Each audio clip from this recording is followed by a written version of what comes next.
Après avoir remis des moulins à 1000, une unité de transformation pour les femmes de grand standing et de SAPCO inaugurées, les cantines PNDL pour les femmes de Thiès-Nord dans le cadre de sa politique d'accompagnement des femmes pour une autonomisation, la commune de Thiès-Ouest a financé la formation de 100 femmes venues des organisations de femmes de la commune de Thiès-Ouest.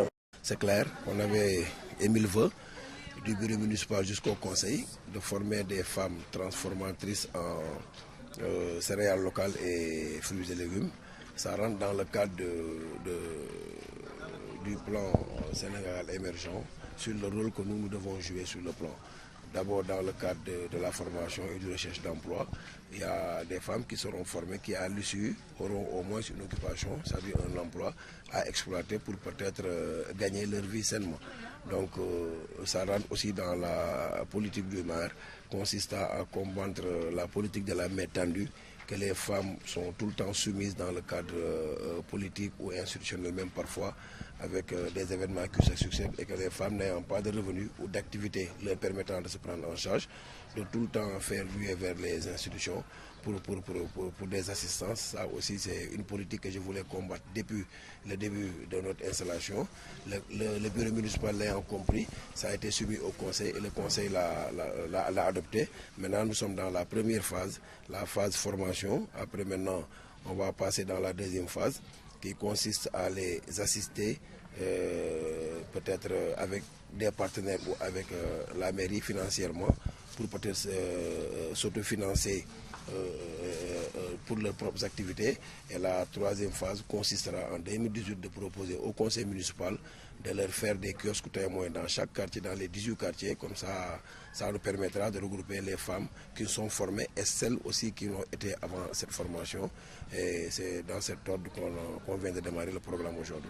Selon la formatrice, cet atelier de 100 femmes réparties en deux groupes de 50 a mis l'accent sur des transformations des fruits, légumes et céréales.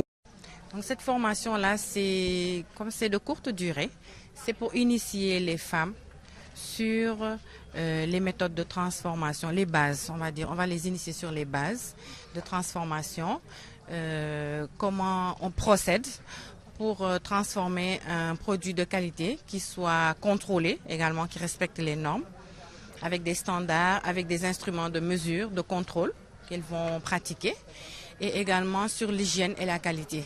Donc il y a tout un volet hygiène et qualité parce que quand on parle de denrées alimentaires, il faut que ça soit dans des conditions d'hygiène. Sinon, on ne pourra pas avoir une bonne conservation du produit. Voilà, quand on transforme des produits alimentaires pour la consommation humaine, il y a des règles d'hygiène à respecter. Et ça commence par l'hygiène d'abord personnelle. Il faut déjà être propre soi-même. Il faut également porter une tenue qui est propre. Donc la tenue que l'on porte pendant la transformation, c'est une tenue qui est dédiée pendant la transformation. Un séminaire de 10 jours apprécié à sa juste valeur par les bénéficiaires de cette formation, mais également des responsables des associations de femmes de développement à Thiès. La formation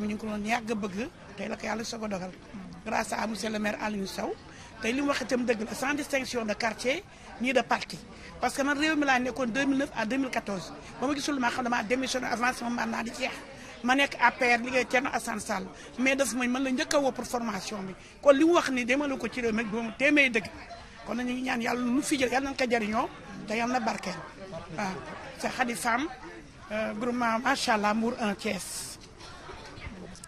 C'est une bonne initiative, une très bonne initiative d'ailleurs, pour laquelle je félicite monsieur le maire et toute son équipe municipale. C'est un thème, bien en tout cas, c'est un thème qui est venu à son heure. Parce que étant une continuité par rapport à la quinzaine de la femme, on a tellement plaidé pour l'autonomisation des femmes et l'entrepreneuriat féminin. Je pense que cette autonomisation passe forcément par l'entrepreneuriat et on ne saurait entreprendre si on n'a pas de capacité. Donc c'est une stratégie de renforcement de capacité que vraiment nous saluons et la démarche a été très intéressante.